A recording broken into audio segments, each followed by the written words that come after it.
ఈరోజు మా ఇంట్లో వంకాయ పప్పు, ఇంకా ఏంటి స్పెషల్స్ అనేది చూద్దాం. వంకాయ పచ్చడి ఎవరైనా చూడని వాళ్ళు ఉంటే ఆ షార్ట్ ఎవరైనా నేను కింద లింక్ ఇస్తాను, చూసేసేయండి. వంకాయ పప్పు నెయ్యి వేసుకొని తింటే చాలా బాగుంటుంది. మీరు కూడా ఎవరైనా ట్రై చేయని వాళ్ళు ఉంటే ట్రై చేయండి. ఇంకా కాకరకాయ కూర, ఒక పప్పు ఒక ఫ్రై ఉంటే చాలా బాగుంటుంది కదా, టేస్టీగా.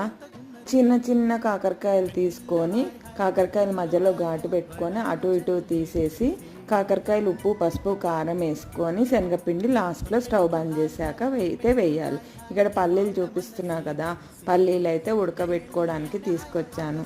4 o'clock అట్లా ఏమైనా తినాలనిపించినప్పుడు అయితే ఇవి ఉడకబెట్టుకొని తింటే ప్రోటీన్ కూడా బాగుంటుంది. ఇక్కడ కాకరకాయ కూర, వంకాయ పప్పు అటుది ఇటుది అట్టే అయింది. ఫైనల్గా అయితే అన్నము నెయ్యి. మరి మీరేం చేసుకున్నారో కూడా కామెంట్ చేయండి. బాయ్, మరి సబ్స్క్రైబ్ చేసుకోండి.